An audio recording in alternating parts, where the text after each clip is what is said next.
Bienvenue sur Ascenseur, le podcast qui te présente tes modèles de réussite. Ascenseur, c'est 3 femmes qui s'unissent pour mettre en lumière des parcours qui inspirent, qui motivent et qui rassemblent. N'est-ce pas, Teg? Exactement, Diary. Nous sommes persuadés qu'on a besoin de repères pour y voir plus clair. Nous sommes aussi persuadés que les récits de vie peuvent être une cause pour révéler notre potentiel. Pas vrai, Awa? Clairement, on partage une vision selon laquelle chaque femme peut créer sa propre réussite. À chaque épisode, nous vous proposerons des parcours de femmes qui ont réussi à leur manière. Bonne écoute! Assalamu alaikum et bienvenue dans ce nouvel épisode d'Ascenseur. Finalement, est-ce que retourner aux sources ne serait pas le meilleur moyen pour se connaître? Découvrir la terre de ses ancêtres, s'imprégner de sa culture, découvrir l'histoire de sa famille. Eh bien, c'est ce que notre invitée Fatih nous apprend à travers son parcours. Bien qu'elle soit d'origine sénégalaise, c'est en 2018, lors d'un service civique, qu'elle découvre le pays. Fatih nous a confié que ce voyage l'a totalement transformée. Ce qui a été une révélation pour elle, c'est de prendre conscience que ce qui avait du sens pour elle, c'était tout d'abord d'être utile aux autres.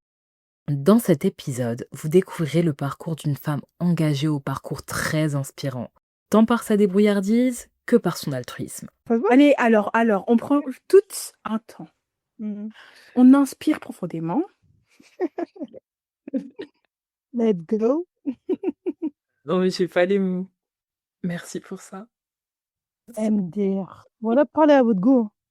Alors, tout le monde va bien? Simple. Là, on est sur mon petit divan, ok? On est chez moi, tranquillement.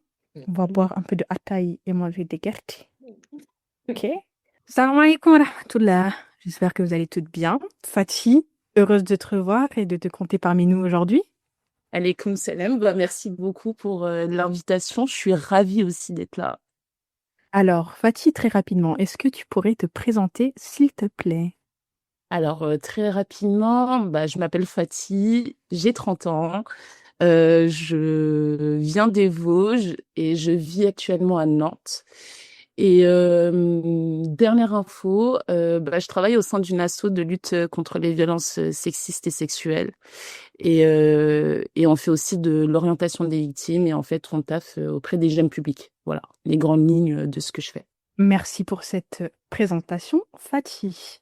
Est-ce que tu peux nous retracer ton enfance? Parce que ton enfance, je pense, va intéresser plus d'une. Alors, je suis née dans un petit quartier que vous connaissez très bien d'ailleurs. Donc voilà, je suis née là, j'ai été en école primaire, voilà. Ensuite, une partie de ma primaire, j'ai changé d'établissement scolaire. J'ai déménagé, etc. On viendra peut-être là-dessus plus tard. Et ensuite, tout mon collège et mon lycée, je suis revenue dans la zone dans laquelle, à la base, j'avais commencé ma scolarité. Et puis, j'ai évolué à peu près comme tout le monde, quoi. Donc ça, c'est la première partie de ma vie. Ensuite, la deuxième partie de sa vie, t'as vu, quand tu commences à être adulte et tout, t'as envie de prendre ton envol, pardon. Surtout, et je pense que vous allez être d'accord avec moi, quand on est né dans les Vosges, on a vite envie de voir autre chose. Je suis pas allée très loin, je suis allée à Nancy faire un début de licence en langue étrangère appliquée. Hawa, je compte sur toi pour pas trop dévoiler les détails de ça. Et puis après, c'est compliqué de résumer sa vie comme ça. Non, mais t'inquiète, là, tu nous as déjà donné un petit bout sur lequel on peut déjà mordre bien comme il faut. Ah ouais, Euh, ça commence. Mais oui, ça commence déjà tout de suite, tu connais ta go, directement les pieds dans le plat. D'ailleurs, j'en profite pour vous poser la question, les filles, parce que oui, on vient de la même ville, toutes les trois, mais vous avez plus, vous, grandi avec Fatih. C'est quelle ça. image que vous aviez d'elle quand elle était genre plus jeune? Elle était comment, Fatih? Et franchement, tu sais quoi, j'allais justement rebondir sur ça parce que Ah. Fatih, elle a expliqué que elle était là une période de sa primaire et ensuite elle est partie. Elle a évolué dans un monde qui était un peu différent, pardon. Moi, j'ai vraiment connu Fatih quand on était au collège. Donc, elle est revenue au collège, elle est revenue dans un collège de ZUP, donc de quartier, etc. Et donc là, on a rencontré Marie. Who is Marie? Marie is Fatih.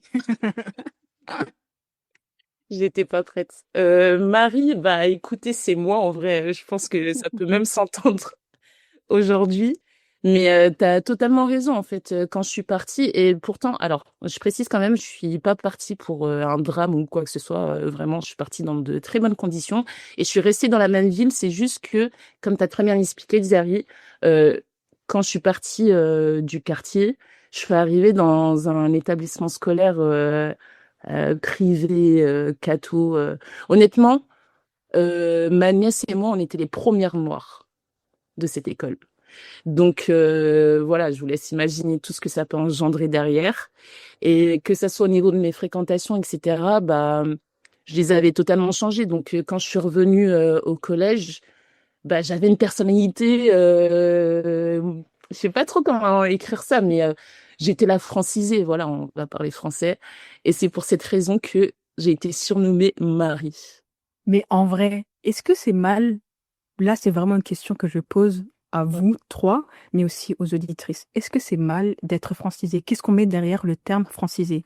C'est juste une personne qui articule bien et qui s'exprime correctement, qui ne se trompe pas dans les accords de verbes, qui lit correctement de manière fluide, ou si c'est juste une personne qui est trop différente de nous par rapport à la culture, par rapport aux mœurs? Qu'est-ce qu'on met derrière ça? Et pourquoi ça nous dérange tant, au final?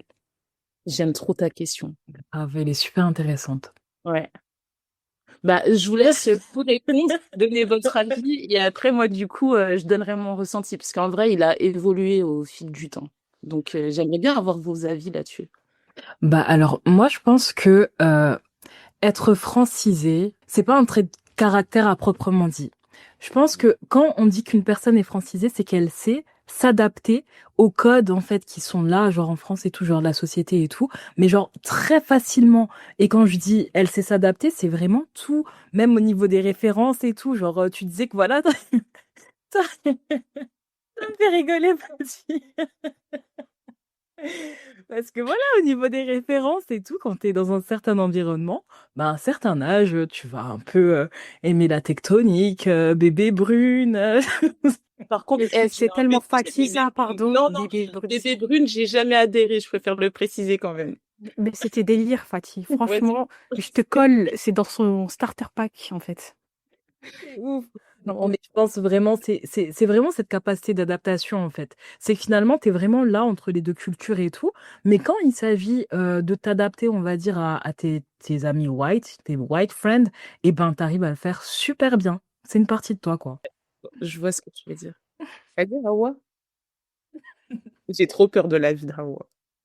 Ouais, non, franchement, moi, je rejoins Teg. En vrai, moi, je trouve que c'est cool parce que tu es un caméléon, enfin, tu es intégré partout. Et c'est vrai que c'est fatigué, en fait.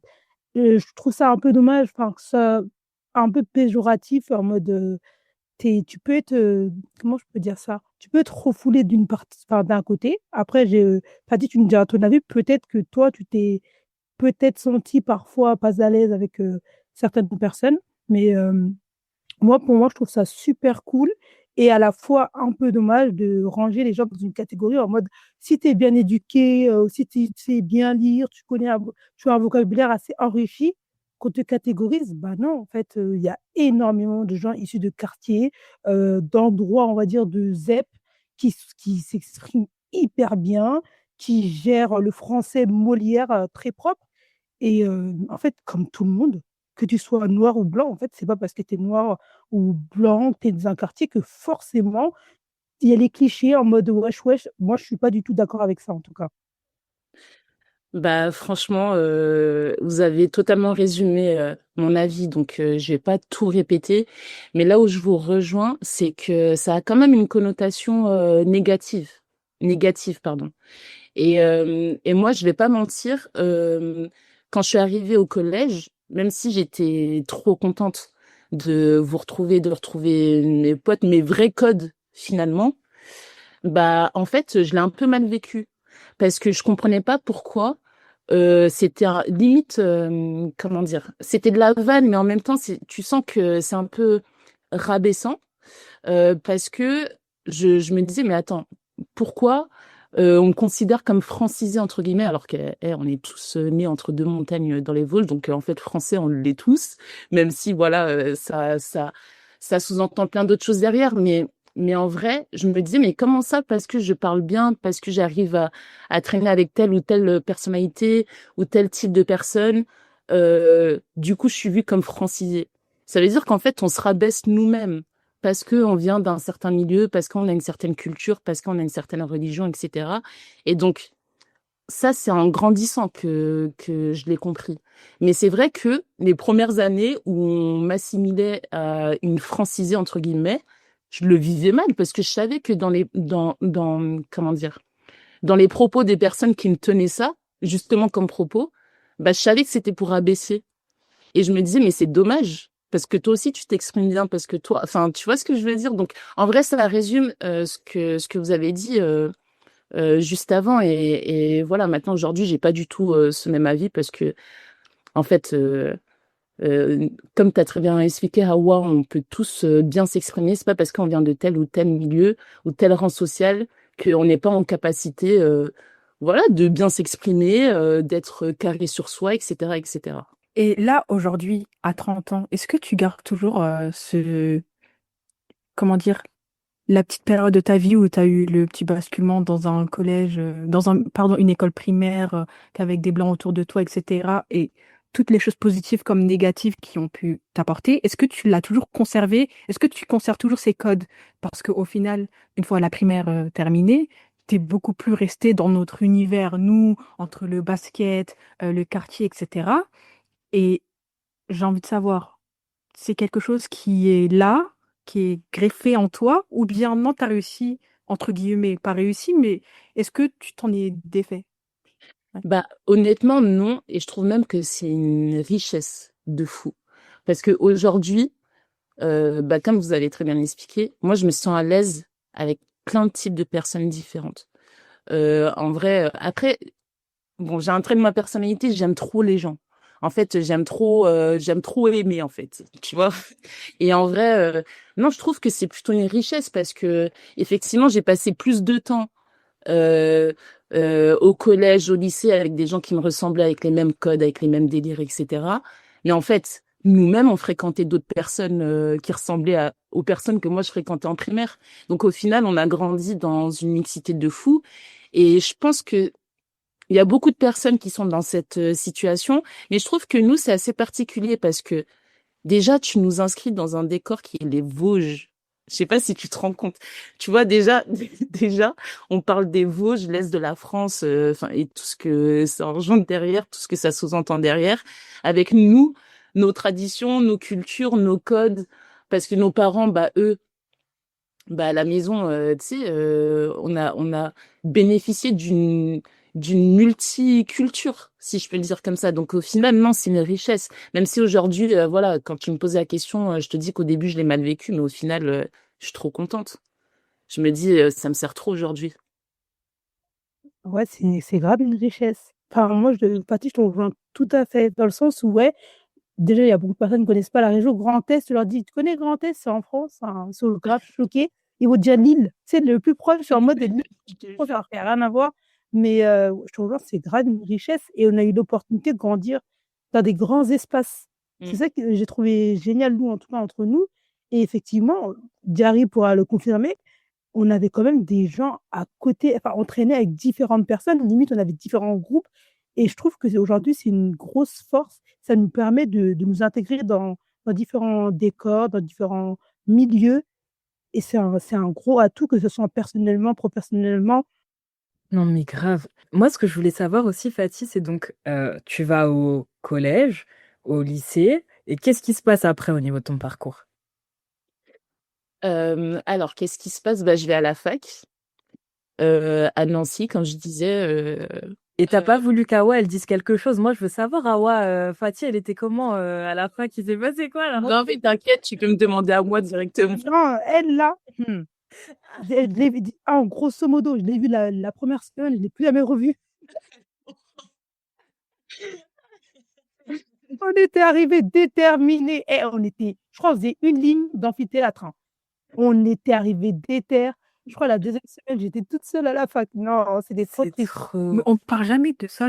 Fatih, comme Tegel a dit, mais aussi, Est-ce que tu étais préparée à cette vie post-bac? Du coup, est-ce que je m'attendais à cette vie? Pas du tout.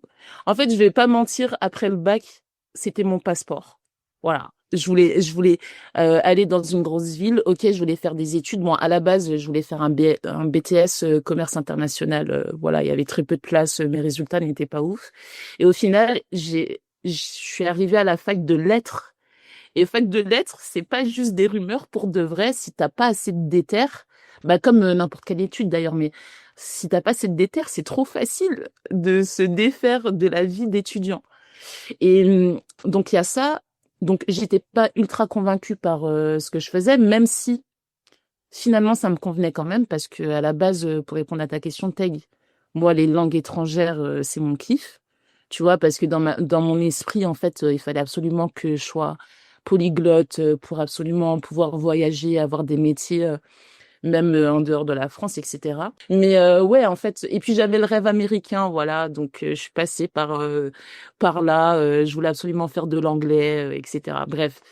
Et puis bah par dépit, j'ai pris LEA parce que c'est la fac, etc. Sauf que en dehors du fait que ça soit une fac de lettres cool, etc.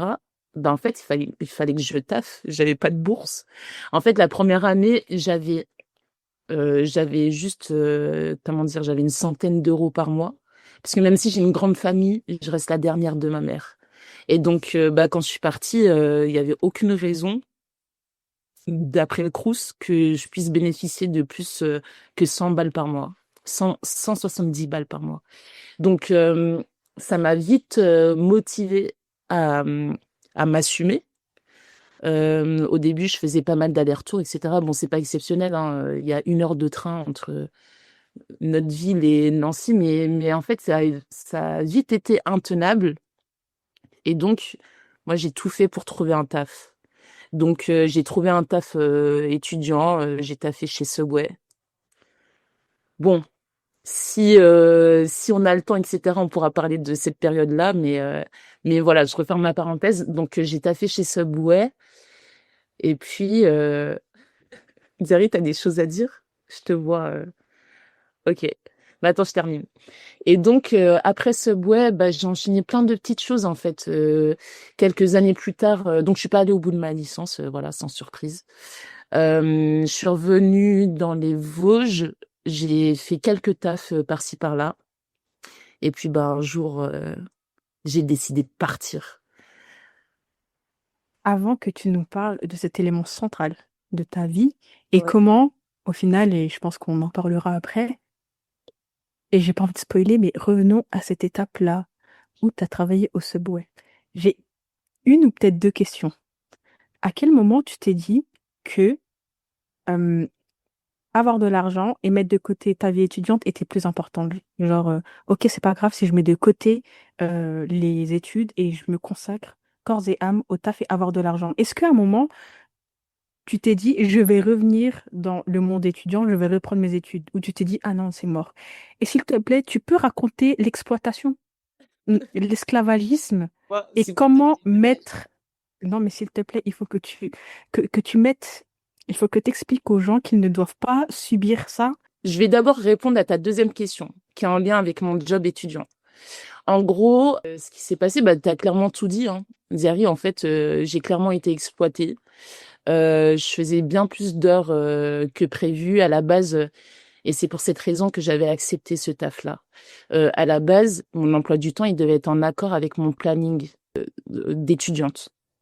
Sauf que ça a très rapidement pas été le cas. Bon, c'était pas très français, mais très rapidement, ce job-là a pris le dessus. Et honnêtement, maintenant, je peux le décrire comme une forme d'emprise. C'est-à-dire que j'avais décidé, ok, j'avais eu mon bac, mais j'avais décidé de partir. J'avais décidé dans ma tête, dans mon esprit, de de pas, comment dire, de pas saigner financièrement mes parents. Parce que même si, ok, officiellement, j'avais pas droit aux bourses, ça voulait pas dire non plus que mes parents, ils étaient en capacité d'assumer ma vie d'étudiante, comme énormément de personnes. Donc voilà, je pense que on peut assez bien me comprendre là-dessus. Et donc, quand j'ai eu ce taf-là, je me suis dit, bah vas-y, ça va être temporaire. C'est le principe d'un taf étudiant. Ça te permet de survivre pendant que tu fais tes études, etc. Et puis voilà, je ferai pas ça toute ma vie. Sauf que très rapidement, voilà, ce taf, il a pris le dessus. Mon ancien boss, je saurais même pas par où commencer. C'est-à-dire que je faisais des services toute seule.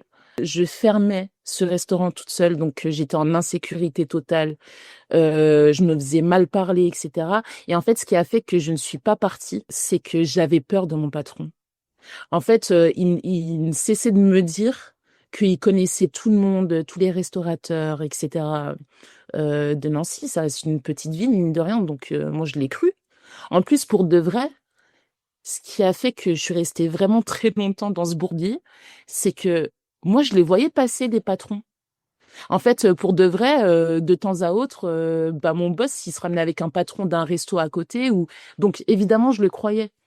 Donc, il y avait ça. Et lui, il me menaçait, il me disait, de toute façon, si tu pars, clairement, il me disait ça, si tu pars, tu trouves pas de taf à Nancy. En gros, il a quadrillé la zone, quoi. Et donc, bref, donc ça a fait que je suis restée quand même longtemps dans des conditions pro qui sont finalement inacceptables. Genre, aujourd'hui, avec le recul que j'ai, voilà, je suis sensibilisée sur plein de choses. Je connais aussi mes droits, parce que ça, c'est une chose que si t'es pas confronté à un problème, c'est pas une chose que à cet âge-là, tu t'intéresses forcément.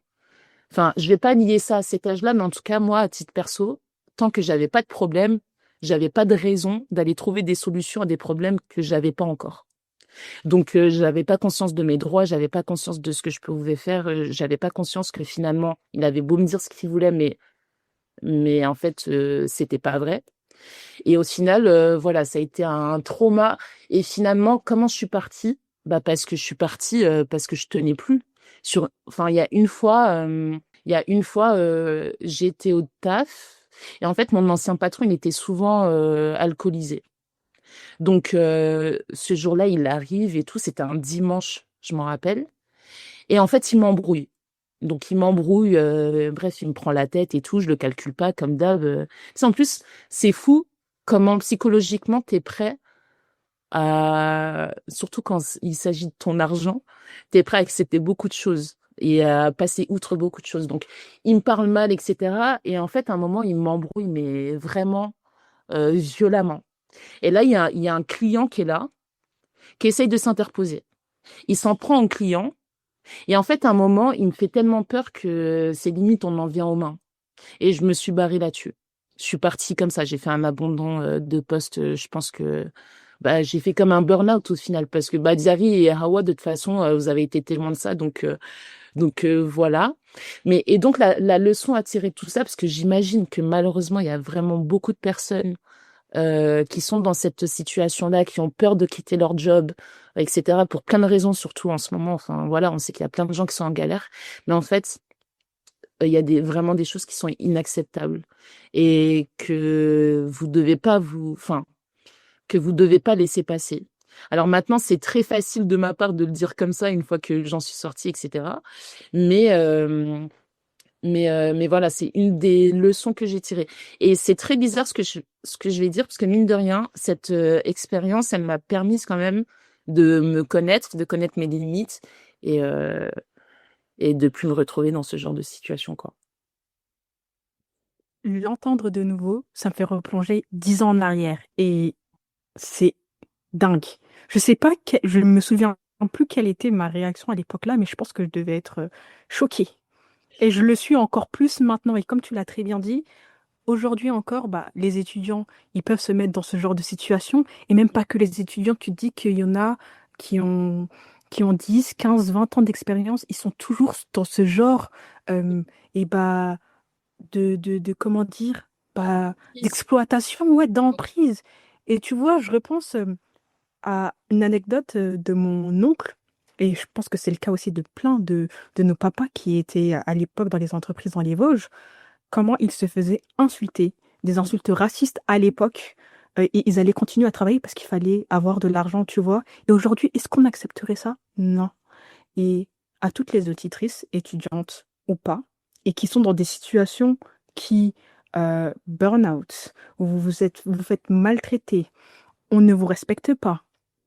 eh ben, partez, fuyez. Il y a quand même un cadre de travail, il y a des lois qui régissent comment on doit travailler en tant qu'employé. Et s'il vous plaît, apprenons nos droits. On ne peut pas rester tête baissée et on nous exploite comme ça. S'il vous plaît, apprenons nos droits. L'essentiel, parce qu'on a quand même conscience que c'est facile de le dire comme ça, partez, etc. On sait que c'est pas si simple à exécuter, mais aujourd'hui, c'est vrai que même à quelques années près, hein, parce que j'ai pas non plus, voilà, je reste jeune, je le dis quand même. Euh, Mais en vrai, c'est clair qu'on a plein de droits et il y a plein de personnes référentes, et il y a plein de professionnels et il y a plein de ressources différentes. Donc vraiment, n'ayez jamais honte de demander de l'aide pour sortir de votre situation. Parce que, ok, moi je suis sortie parce que j'ai pété un plomb sur le moment, mais enfin, je peux quand même assurer le fait que j'avais des potes qui, eux, avaient conscience du fait que c'était pas normal et qui me le répétaient, dont Zahir, Hawa, Bonteg. À cette époque, on se fréquentait pas plus que ça, mais je suis convaincue que c'est le même conseil que tu m'aurais apporté à ce moment-là. Mais exactement. Et aujourd'hui, bon, après, c'est une histoire d'il y a 10 ans, c'est ça. Euh, je peux vous le dire, ça, c'est du harcèlement. Ça, c'est du harcèlement moral. T'as aussi eu, bah voilà, du harcèlement physique.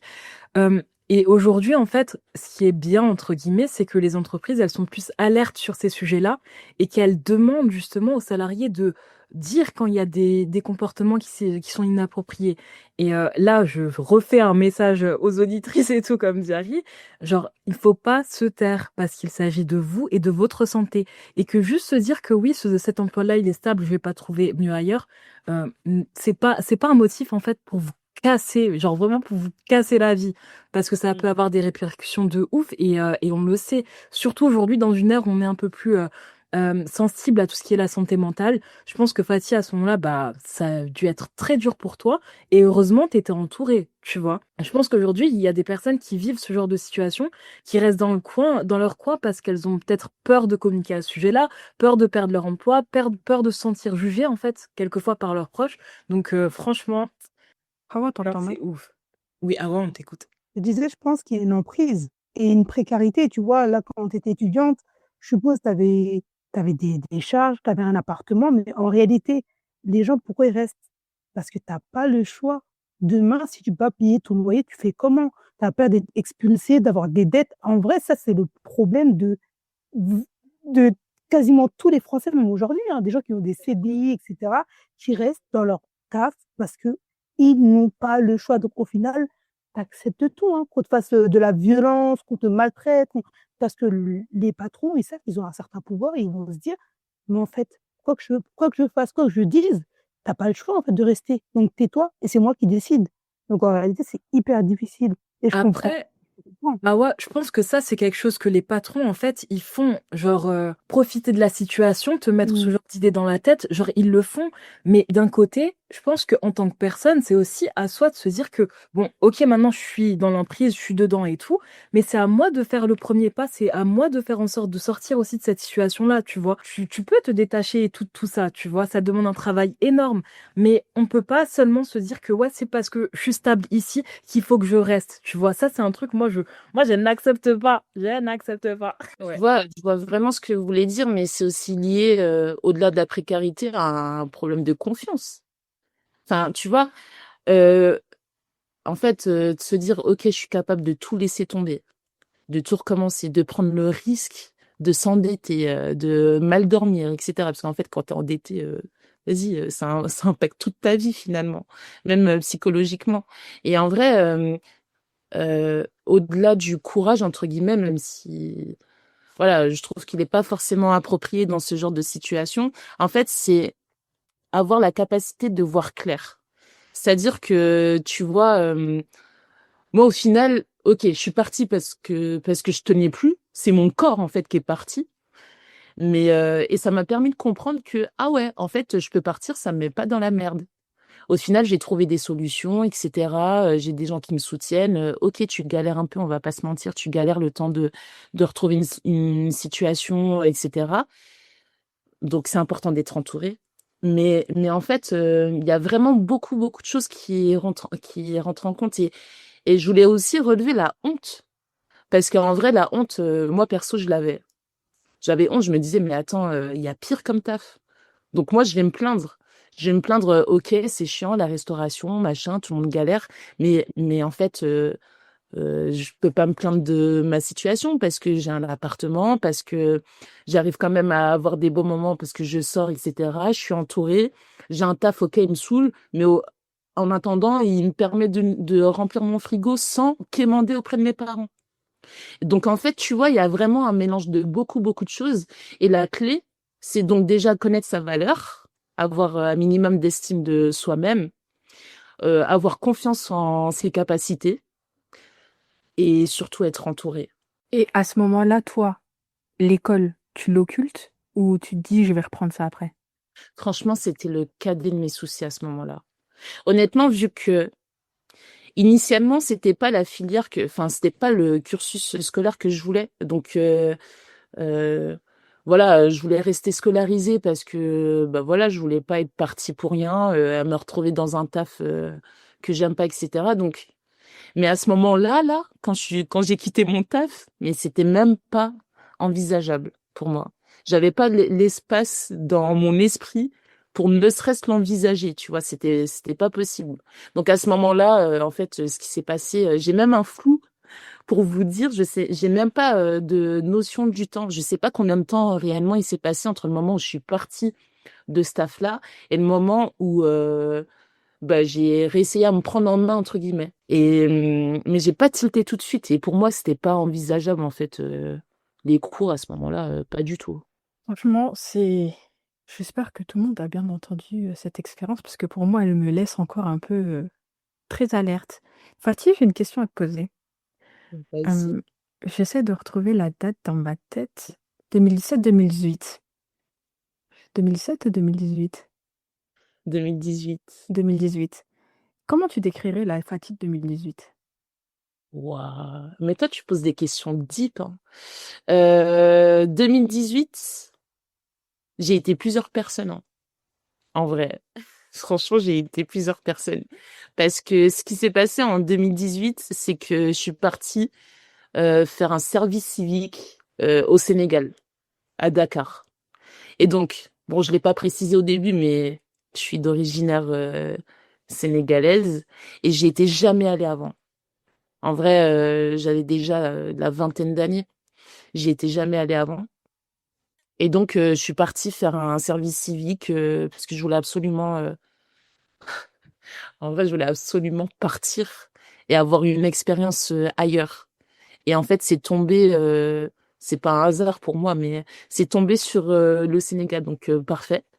Donc pourquoi je peux pas répondre d'une traite à ta question parce que bah j'ai évolué Donc, là. tout là, ma question. D'où ma question. Comment elle était, cette Fatih, avant de partir? Celle qui a pris la décision d'aller au Sénégal, d'aller renouer avec ses racines à un âge, à 23 ans, ou quand Ouais. même dans ton entourage, tu as quand même tes copines, qu'elles soient noires, rebeux ou asiates ou je ne sais, qui sont déjà parties chez elles, tu vois, qui sont déjà parties chez elles, entre guillemets, dans leur pays d'origine. Toi, c'est ta première fois, tu as 23 ans. Ouais. Avant de partir, tu dis, c'est qui Fatih qui part, qui va partir? Ah, c'est une excellente question. Euh, Quand je pars, je me dis ok, j'ai envie de servir à quelque chose.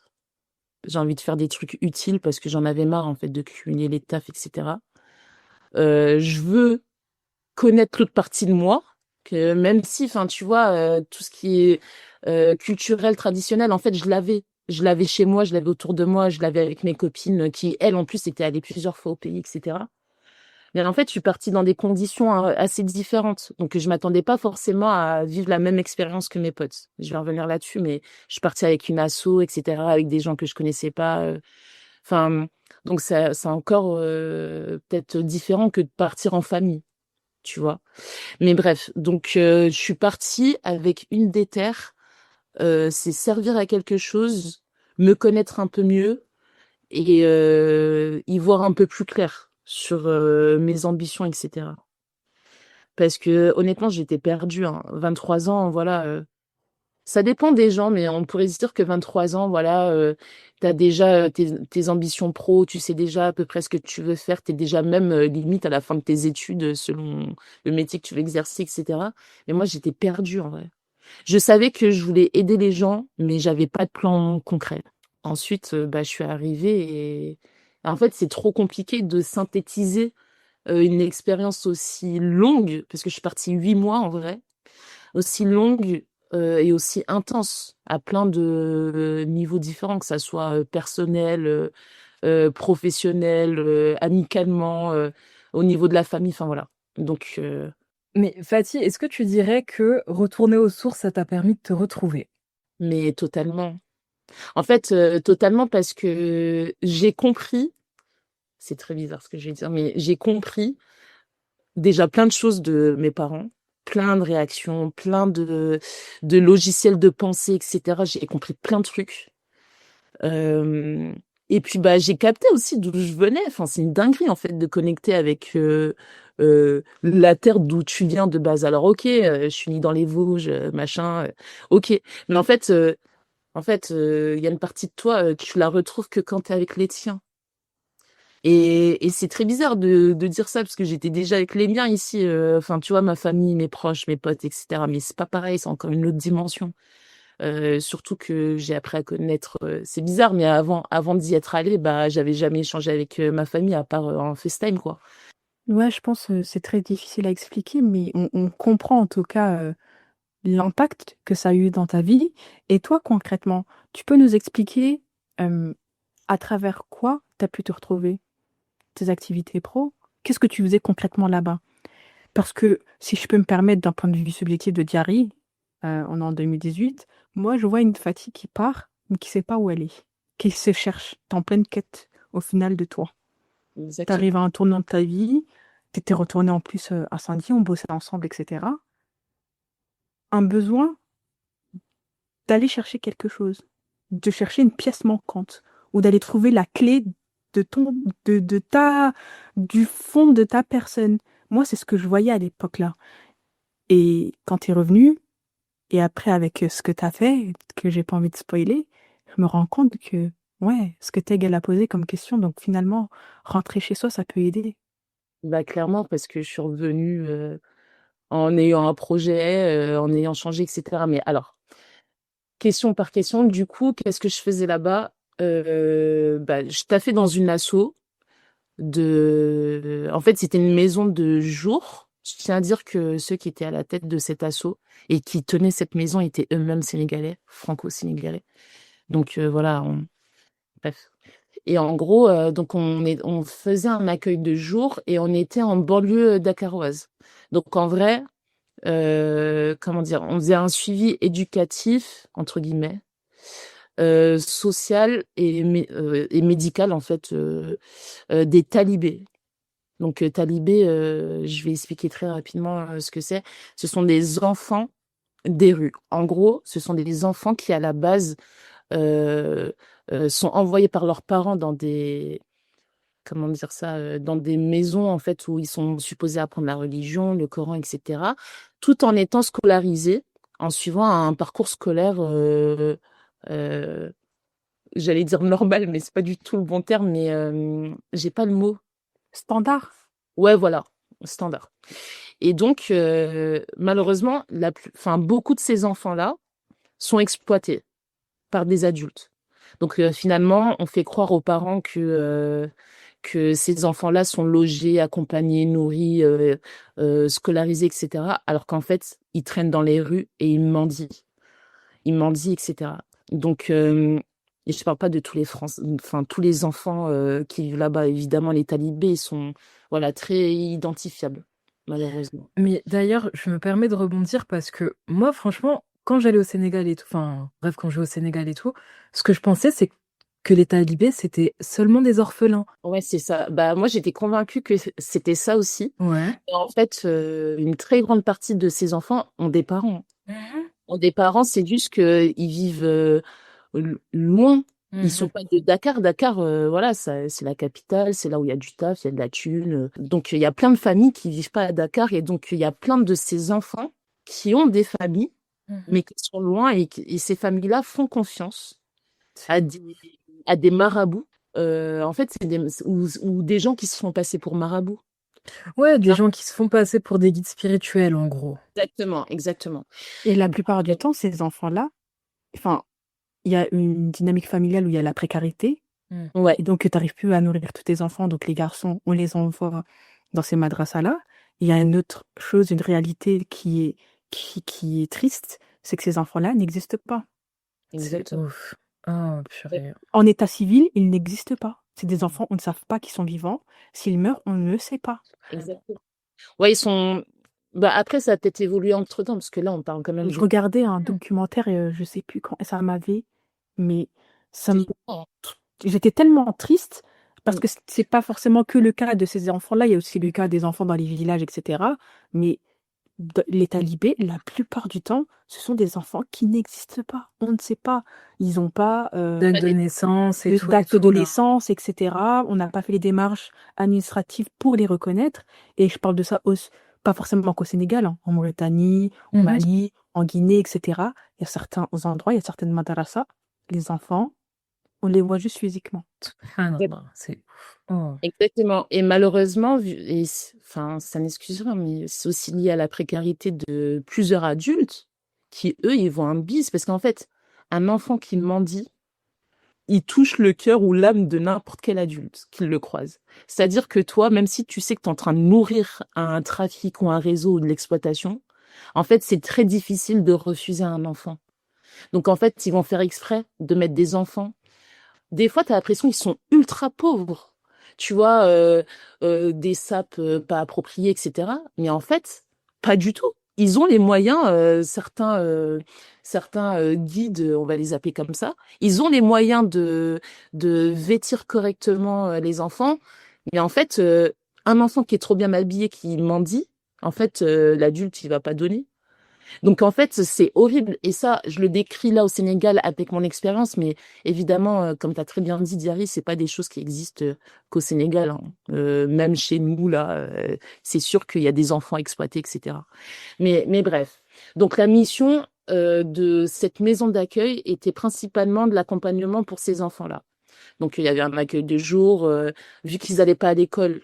Bon, on essayait avec nos propres compétences, à l'aide de nos compétences, je sais pas, à accompagner même au niveau de l'écriture, etc. Et bref. Donc ça, c'était la mission principale, on va dire. Et puis, il y avait un autre type d'accompagnement qui était dédié uniquement aux femmes isolées de cette même banlieue-là. Et donc, bah, malheureusement, il y a aussi plein de femmes veuves, etc. Et en fait, bah, elles étaient accompagnées, elles avaient, parfois, elles pouvaient bénéficier de certaines aides, ou de certains ateliers, etc. Donc, c'est la raison, pour laquelle j'étais dans cet asso. Moi, j'étais principalement avec les enfants et puis, bah, après, le reste de mon temps, je le consacrais à ces femmes-là. Et moi, en fait, cette mission, pour de vrai, elle m'a remise en place à plein de niveaux. Déjà parce que, OK, j'étais perdue, machin, j'étais pas la plus privilégiée, on va dire, que ce soit financièrement ou quoi que ce soit. Mais je me suis rendu compte en y étant pour de vrai, et ça c'est très égoïste, c'est très humain. Quand tu vois des situations pires que la tienne, tu te rends compte de ce que tu as. Donc,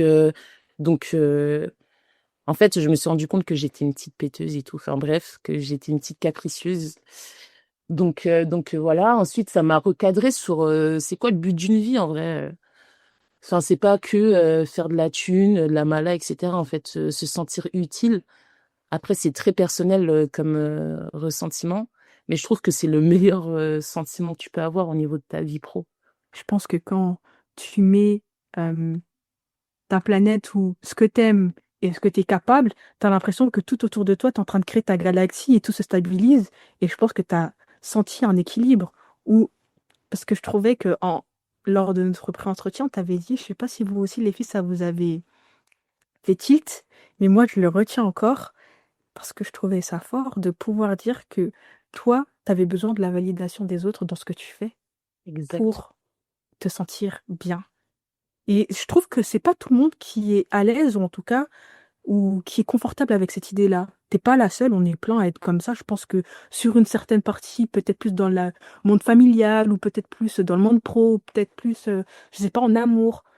Je pense qu'il y a un certain contexte où tu as besoin de cette validation-là. Mais est-ce que tout le monde se l'affirme et est d'accord avec ça? Et ça, j'avais trouvé nickel. Chapeau l'artiste, hein, vraiment. J'avais oublié que j'avais fait part de ça. Toi, tu dévoiles tous les secrets. Bref, en gros, ouais, non, mais en vrai, moi, je trouve que c'est pas la honte, en fait, d'assumer. En vrai, je vais pas mytho, ça se voit dans mon comportement, dans mes ambitions, dans mes projets. En vrai, ce qui fait que j'arrive à choper de la confiance en moi, bah, c'est quand je vois la validation des autres dans leur regard, c'est horrible. En vrai, ça peut sous-entendre un énorme manque de confiance en soi, etc. Mais en fait, ça va avec. Ouais, en fait, ça va avec, mais pas forcément. En fait, je trouve pas ça forcément péjoratif. Tu vois, de sentir que tu es utile autour de toi, que tu impactes positivement la journée, l'heure ou la semaine de quelqu'un. Bah, je trouve à titre perso, après c'est très très personnel, hein, c'est peut-être pas le cas de plein de gens, mais je trouve que c'est trop bien.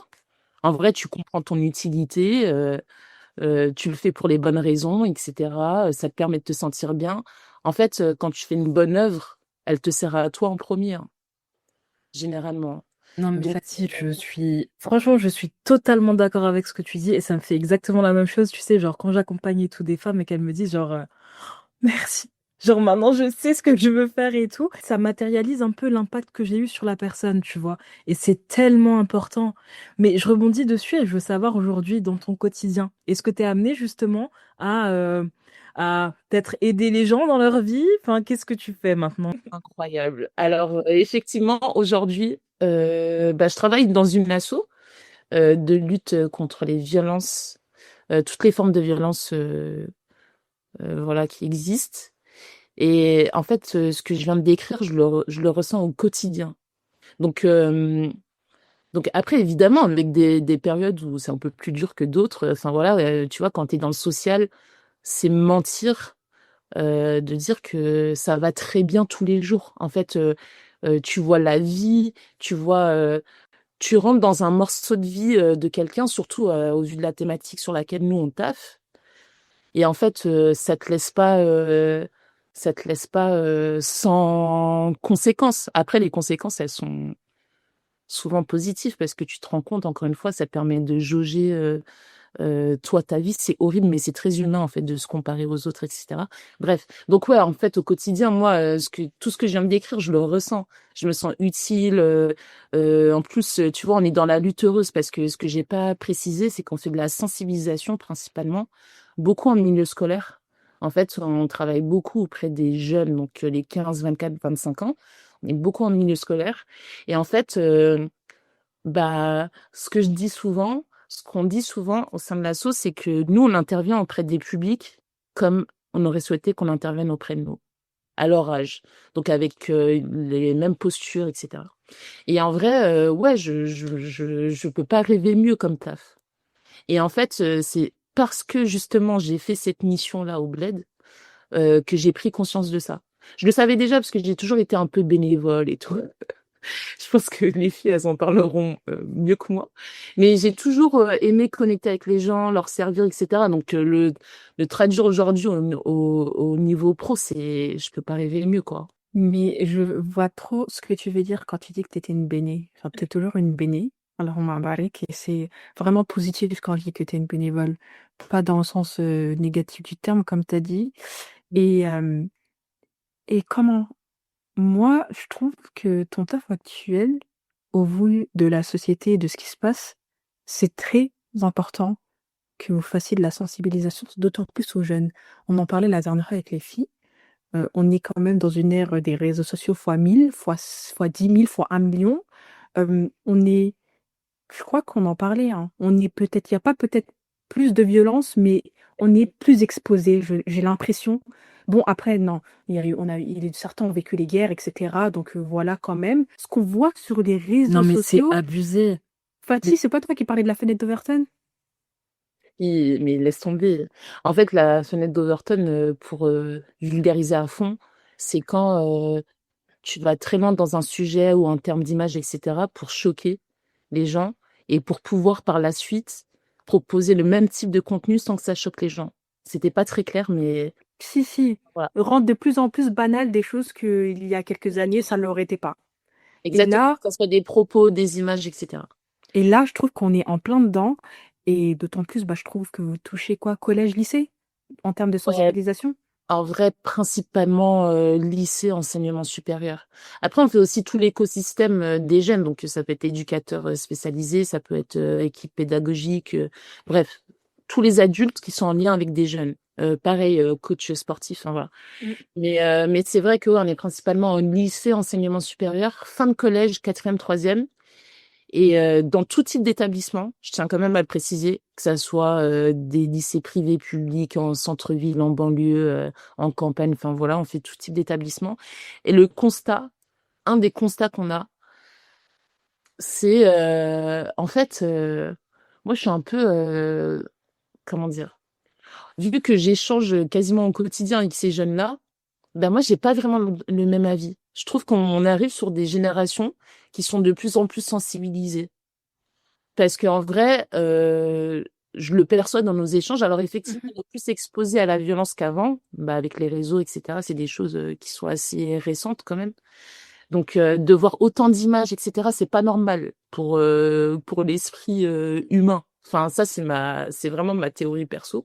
Je pense Mhm. que c'est pas normal d'être exposé à autant de violence et donc ça te bousille un peu et ça te permet malheureusement de banaliser plein d'autres formes de violence. Mais je suis pas convaincue qu'il y ait plus de victimes qu'avant. Je pense juste qu'il y a plus de personnes qui parlent qu'avant. Et donc, on a l'impression qu'on arrive sur des générations où la violence, elle explose, etc. Mais en fait, c'est juste qu'on en parle plus qu'avant et qu'on la voit plus qu'avant. Après, évidemment, il y a toutes les nouvelles formes de violence, donc tout ce qui est lié aux cyberviolences, etc. Ça, on ne peut pas le nier, c'est très, très récent. Mm. Et, mais voilà, donc moi, je suis plutôt optimiste. En vrai, je suis plutôt dans la lutte heureuse. Tu vois, je suis plus en mode, ok, nous, en fait, on cible les jeunes parce que c'est eux le futur, c'est eux les futurs adultes de notre société, c'est eux les adultes de demain, c'est eux les parents de demain. Enfin voilà, donc je sais pas. Après, je suis peut-être trop optimiste, mais je trouve que c'est important de l'être, surtout quand on tape sur ces sujets-là. Sinon, tu Fat- pètes. Fatih, avant d'aller, t'as envie de parler de ça parce que je trouve que c'est important et j'ai besoin de l'entendre de nouveau. Fatih, au moment où on te propose ce poste dans ton asso, Ouais. ta légitimité, elle est où? Ah ouais, toi, t'es là pour abattre. Alors en vrai. Bah, j'ai eu du mal à. En fait, ce qui s'est passé, parce qu'il y a un élément super important que j'ai pas notifié, c'est que la fondatrice et la directrice de cet asso, c'est ma Russ. Voilà. C'est ma sœur, c'est ma grande sœur, qui a, elle, son propre parcours, etc. Et donc, en fait, pourquoi déjà j'ai commencé à taffer dans cet asso, c'est en revenant de ma mission au Bled. Moi, clairement, on n'en a pas parlé de mon retour au bled, mais je voulais que repartir. Franchement, déjà, j'étais choquée d'avoir tenu 8 mois parce que dans mon esprit, avant même de partir, je me disais, bon, je vais faire des petites vacances, je vais rentrer en France entre-temps, mais MD, je voulais même pas rentrer. Je voulais archi pas rentrer. Et je tiens à préciser une autre chose, c'est que le jour où je suis rentrée, c'était le premier jour des Gilets jaunes. Voilà. Il est gelé. Ça m'a donné la température directe. Donc en vrai, bref, donc je suis rentrée et tout, je l'ai très très mal vécu mon retour, très très mal. Et j'ai cherché qu'une chose, c'était repartir. Donc moi, entre-temps, ma sœur, voilà, honnêtement, c'est dans ce podcast, pardon, que je dis que c'est ma sœur parce que c'est une chose que j'aime pas trop dire. Quand on est en milieu pro, etc., je le dis pas Mhm. parce que justement, et ça fait lien avec ta question, du coup, je me sens pas légitime. J'ai pas envie qu'on me rattache au fait que je sois là, j'occupe ce poste-là parce que la fondatrice est ma sœur. Parce que je suis pistonnée, en fait, parlons français. Après, voilà, ça, c'est un taf que je fais sur moi, etc. D'où la raison, et je fais le lien avec ce que tu disais, Teg, euh, d'où l'importance de choper la confiance et la validation des autres dans leur regard. C'est-à-dire que si je capte que la personne là qui me connaît pas, qui sait pas que la boss c'est ma sœur, etc., elle est contente du rendez-vous, de l'intervention ou de l'échange qu'on vient de faire, bah là, je vais me sentir légitime. Là, je vais me dire, ok, là, j'ai assuré, je lui ai fait du bien pour de vrai, donc tant mieux. Mais en vrai, c'est pas parce que je suis sa sœur.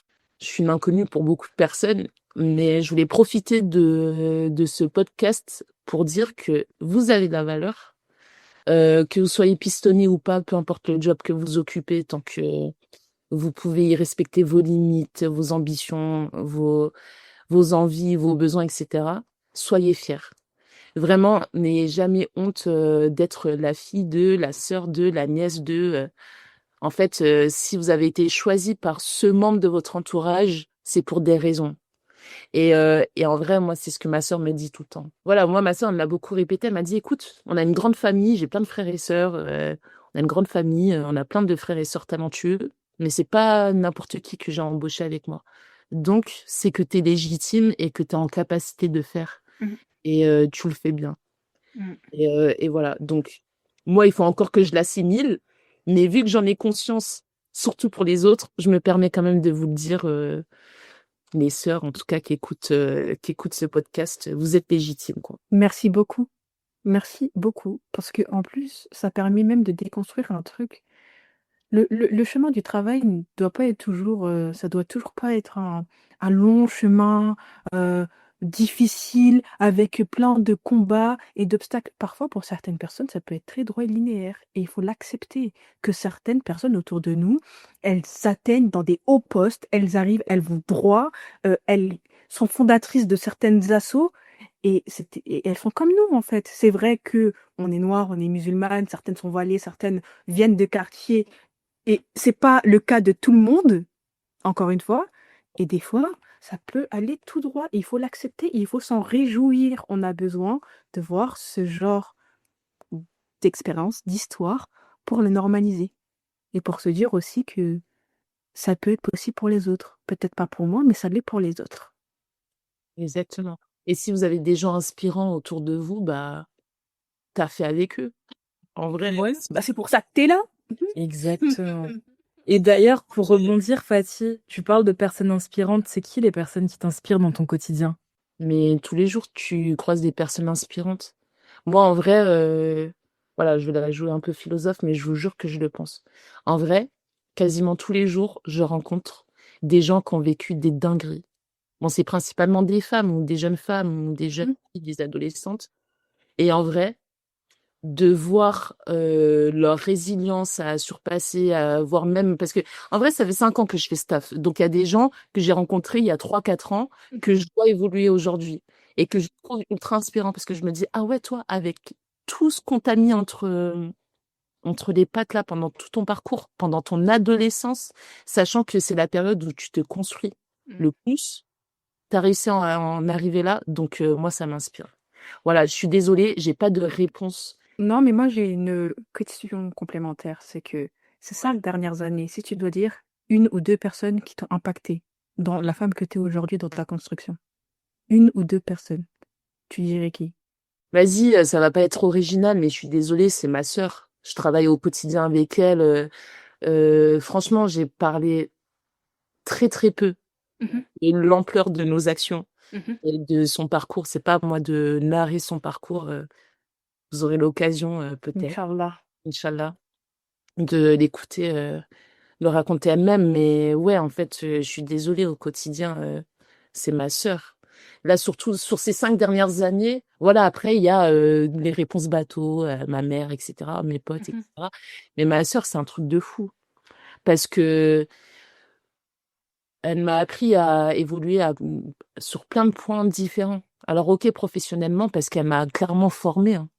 Ok, j'avais quelques compétences, j'avais déjà géré 2, 3 projets, j'avais déjà taffé avec l'asso, etc. Mhm. Et, mais ce que j'ai acquis en compétences, en confiance en moi, même si je suis pas à 100% de confiance en moi, c'est un truc de fou. Il y a personne qui pourra m'apporter ça. Et pourtant, on parle de 5 petites années, hein. Grave. Et Fatih, c'est quoi la réussite pour toi? Ouah, que des interros comme ça. Interro surprise. Bah, la réussite, en vrai, Ce que d'après moi, j'ai déjà expliqué, c'est de se sentir bien dans ce que tu fais dans ton quotidien, en fait. En vrai, de se lever chaque matin et d'être satisfait de ta situation. Mhm. En vrai, ça, c'est une réussite de fou. Je sais pas si Ah, on se rend compte de ce que c'est la paix dans ton esprit, en fait, que ça soit quand tu te sens en accord avec tes actions. Bah en fait, pour moi, c'est ça la réussite. Avant, je vais pas mentir, hein, avant, pour moi, la réussite, c'était avoir énormément d'argent, etc. Se réveiller, et ne pas compter. On va pas se mettre la mentir, carte les gars. seulement et puis il y a pas. Et puis tu Je, calcules pas. je peux dire un truc. Je vais aussi reconnaître quelqu'un qui a eu paiement refusé dans sa vie. Eh mais vas-y, on va pas faire semblant ici. Moi, j'en ai déjà eu plein de fois, hein. Ah ouais, non mais laisse tomber. Mais ça, on va pas se mentir en vrai. T'as vu, on fait une petite parenthèse. Ok, l'argent fait pas le bonheur, mais je suis désolée. Moi, je dis, c'est bête de pleurer quand même dans un lit moelleux et tout. Ouais, Si je peux pleurer en allumant le chauffage à fond, je te jure. et puis tu sais, faire un grand bain là et jeter des boules, Exactement. tout plein de boules et faire. Mais oui, être dans l'abondance. Voilà. Mais c'est parce qu'on est vas-y, on est des capitalistes, laisse tomber. Mais bref, non, en vrai, pour de vrai, la réussite, voilà, encore une fois, c'est une phrase bateau, mais ça résume ce que j'ai Mm. déjà dit plein de fois. C'est être en accord avec ce que t'es, euh, être en accord avec ce que tu fais Mhm. et être en accord avec ton entourage. Parce qu'on n'aura pas le temps d'en parler, mais moi, c'est un autre sujet voilà, qui me travaille un peu. Je vois trop de gens qui se forcent à rester dans des cercles qui leur conviennent pas, en vrai. Je vais enlever mon micro et rafraîchir parce que là, il y a trop de choses à dire carrément, c'est un autre Ça épisode. me tu vois ce que je veux dire. Donc, permettez-vous de têche des gens de votre vie si ça vous fait plus de bien qu'autre chose. Et sinon, bah, battez-vous pour les gens qui ont une vraie place importante pour vous et qui contribuent à votre bonheur et votre bien-être. Merci. Voilà. Merci beaucoup, Fatih. Franchement, merci. Mais c'est important, il fallait le placer quand même. Non, mais merci, Fatih. On peut raccrocher toutes. Finir sur ça. C'est exceptionnel. Mais tu sais très bien que Charmaine, elle n'a pas terminé. Fatih, Ouais. qu'est-ce que tu dirais à la Fatih dans 5 ans? Bah déjà, je lui dirais Alhamdoulilah, t'es encore là, 35 ans sous la France de Macron. Franchement, en vrai, bien joué. T'es encore dans le jeu, bien joué. Non, en vrai, ouais, non, c'est trop dur. Par contre, si tu me posais la question, qu'est-ce que t'aurais été à Fatih il y a 5 ans? Ben, je lui aurais dit, franchement, t'inquiète, ça va aller. Euh, Il y a plein d'opportunités autour de toi, il y a plein d'expériences que tu vas vivre. Donc, commence à choper ta confiance en toi parce que tu commences à être relou. Voilà. C'est ce que j'aurais dit à Marie Bravo. il y a 5 ans. Merci beaucoup, Fatih, pour pour ces mots de mon petit œil d'amie, de copine, de sœur. Je suis ravie d'avoir pu faire cet enregistrement avec toi, d'avoir pu te voir évoluer pendant toutes ces années. Je suis tellement fière de toi, de t'avoir près de moi, dans ma vie, dans notre vie. Je pense que Hawa partage également Aussi. ces pensées. Et, et je nous souhaite encore de longues années ensemble. J'espère te voir encore prospérer, de continuer à briller, à être illuminé, à vivre de ce que t'aimes au plus profond de toi. Et franchement, merci d'avoir été là. J'espère que vous avez apprécié cet épisode et on vous dit à très bientôt. Nous espérons que cet épisode vous aura plu. N'hésitez pas à nous laisser un avis sur votre plateforme d'écoute préférée et n'oubliez pas de nous suivre sur nos réseaux sociaux.